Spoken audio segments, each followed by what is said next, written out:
Seeja டாக்ஸ்ல Tamil podcast உங்களை இந்த ஆழமான விவாதத்துக்கு வரவேற்கிறது. வீட்டிலிருந்தபடியே வரிச்சட்ட வழக்குகளை கேட்டு மகிழுங்கள்.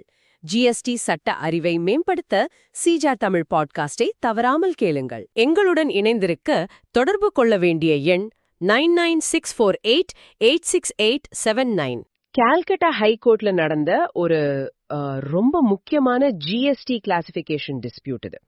இந்த அனாலிசிஸ்ல நம்ம பார்க்க போற கோர் லீகல் இஷ்யூ என்னன்னா, இந்த பாலிப்ரோபீன் லெனோ பேக்ஸ் பிளாஸ்டிக் கேட்டகரியா, அதாவது HSN 3923ல கிளாசிஃபை பண்றதா, இல்ல டெக்ஸ்டைல்ஸ் கேட்டகரி HSN 6305 குள்ள வருமாங்கிறது தான்.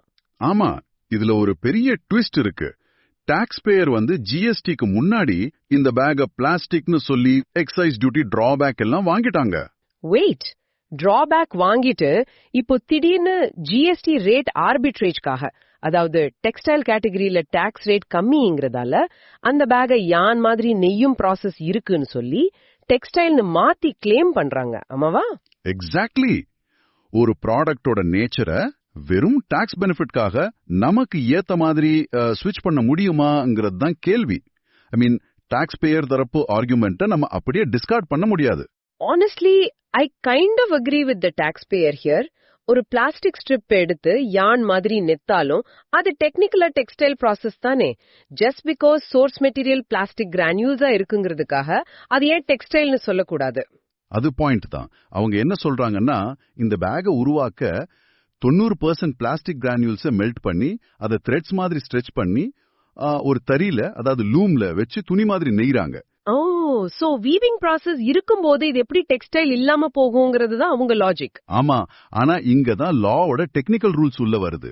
ஒரு சிந்தட்டிக் மெட்டீரியல் எப்ப பிளாஸ்டிக் கேட்டகரியில இருந்து டெக்ஸ்டைல் கேட்டகரிக்கு மாறுங்கிறதுக்கு செக்ஷன் 11 நோட் 1Gல தெளிவான பாராமீட்டர்ஸ் இருக்கு. ரைட், அந்த பாராமீட்டர்ஸ் என்னன்னு தெளிவா சொல்லுங்க. அந்த பிளாஸ்டிக் ஸ்ட்ரிப்போட கிராஸ் செக்ஷனல் டைமென்ஷனும் 1 mm உள்ள இருக்கணும் மற்றும் அதோட வித் 5 mm உள்ள இருக்கணும். அதாவது பிளாஸ்டிக்க ரொம்ப ரொம்ப மெலிசா ஒரு நூல் மாதிரி கட் பண்ணி நேத்தால் தான் அது டெக்ஸ்டைல். இந்த லீனோ பேக்ஸோட டேப்ஸ் இந்த ஸ்ட்ரிக்ட் மெஷர்மெண்ட்ஸை சாட்டிஸ்ஃபை பண்ணல. புரியுது. அப்போ டாக்ஸ் ரேட்டை குறைக்கணும்னு டாக்ஸ் பேயர் பிளாஸ்டிக்க நூல் மாதிரி வீவ் பண்ணி டெக்ஸ்டைல்னு சொன்னாலும் லா ஃபோக்கஸ் பண்றது அந்த த்ரெட்டோட திக்னஸ் தான். கரெக்ட். 1 mmக்கு மேல இருந்தா அது வெறும் ஓவன் பிளாஸ்டிக், ஃபேப்ரிக் கிடையாது. மத்திய பிரதேஷ் ஹைகோர்ட்டோட ராஜ் பாக்வெல் கேஸ் பிரசிடென்ட்டும் இதை தான் தெளிவா சொல்லுது. HDPE மற்றும் PP ஓவன் சாக்ஸ் எல்லாமே பிளாஸ்டிக்ஸ் தான் அந்த ஜட்மெண்ட்ல கிளியரா எஸ்டாப்ளிஷ் பண்ணிட்டாங்க. வாவ், அப்போ வெறும் வீவிங் பண்றாங்கங்கிற ஒரே காரணத்துக்காக ஒரு பிளாஸ்டிக் மெட்டீரியலோட பேசிக் கெமிக்கல் நேச்சர் மாறாது. கண்டிப்பா மாறாது. But wait, let's look at this practically. டெக்னிக்கலா மெஷர்மெண்ட்ஸ் வச்சு அது பிளாஸ்டிக்னு ப்ரூவ் பண்ணிட்டோம். ஆனா ஒருவேளை டாக்ஸ் பேயர் அந்த பிளாஸ்டிக் டேப்பை 1 mmக்கு உள்ள ரொம்ப தின்னா கட் பண்ணி சீட் பண்ண ட்ரை பண்ணிருந்தா என்ன இருக்கும்? அப்பவும் இந்த பேக்ஸ் டெக்ஸ்டைல் ஆயிடுமா? வெயிட், ரியலி அப்படி ஒரு லூப் ஹோல் இருக்கா என்ன? இத கோர்ட் எப்படி ஹேண்டில் பண்ணாங்க? இங்கதான் கோர்ட் மார்க்கெட் ரியாலிட்டியை உள்ள கொண்டு வராங்க. அதுதான் லீகல் டேர்ம்ஸ்ல காமன் பார்லான்ஸ் டெஸ்ட்னு சொல்லுவாங்க. மார்க்கெட்ல மக்கள் ஒரு பொருளை எப்படி பாக்குறாங்க, எப்படி புரிஞ்சுக்கிறாங்கிறது ரொம்ப முக்கியம். ரைட். இப்போ கேட்டுக்கொண்டிருக்கும் உங்களுக்கு ஒரு ரியல் வேர்ல்ட் எக்ஸாம்பிள் சொல்றேன். நீங்க கடைக்கு போய் அனியன் வாங்கும்போது அந்த வலைவலையா இருக்கும் லினோ பேக்க பார்த்து எப்பவாவது எனக்கு இந்த டெக்ஸ்டைல் பேக்ல வெங்காயம் கொடுங்கன்னு கேப்பீங்களா? நிச்சயம் இல்ல. மக்கள் இத பிளாஸ்டிக் பேக் அல்லது பிளாஸ்டிக் வலைப்பைன்னு தான் காமனா சொல்லுவாங்க. எக்ஸாக்ட்டா சொன்னீங்க. சோ டெக்னிக்கல் பாராமீட்டர்ஸ் மற்றும் இந்த காமன் பார்லன்ஸ் டெஸ்ட் ரெண்டுலயுமே இது பிளாஸ்டிக் தான் ப்ரூவ் ஆகுது. இத முடிவு பண்ணி தான் கல்கத்தா ஹைகோர்ட் இந்த பேக்ஸ் HSN 3923 பிளாஸ்டிக்ஸ் தான் தெளிவா கன்ஃபார்ம் பண்ணிட்டாங்க.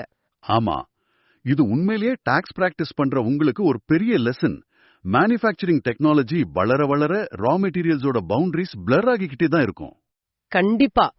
ஒரு ப்ராசஸ மாத்துறதால மட்டும் ஒரு ப்ராடக்டோட பேசிக் ஐடென்டிட்டியை நம்மளால மாத்திட முடியாது. இப்படி மாடர்ன் மேனுஃபேக்சரிங்ல ட்ரெடிஷனல் டாக்ஸ் டெஃபினிஷன்ஸ் எப்படி அடாப்ட் ஆகுங்கிறது இண்டஸ்ட்ரிக்கு முன்னாடி இருக்கிற ஒரு பெரிய பிலோசாபிக்கல் கேள்வி. டாக்ஸ் ப்ரொஃபஷனல்ஸ் உங்க கிளையண்ட் ப்ராடக்ட்ஸோட டெக்னிக்கல் பாராமீட்டர்ஸ் மற்றும் மக்கள் அதை எப்படி பாக்குறாங்கங்கிற காமன் பார்லன்ஸ் டெஸ்ட்டை இக்னோர் பண்ணிட்டு வெறும் டாக்ஸ் ரேட் கம்மியா இருக்குங்கிற கிளாசிபிகேஷனை மாத்துனீங்கன்னா நிச்சயம் ஜிஎஸ்டி லிட்டிகேஷன்ல மாட்டி பிழைக்க வேண்டியிருக்கும். இது சீஜா டாக்ஸ்ல தமிழ் பாட்காஸ்ட். உங்கள் GST legal learning partner. GST சட்டம் பேசும் உங்கள் தோழன் எங்களுடன் இணைந்திருக்க தொடர்பு கொள்ள வேண்டிய எண் 9964886879.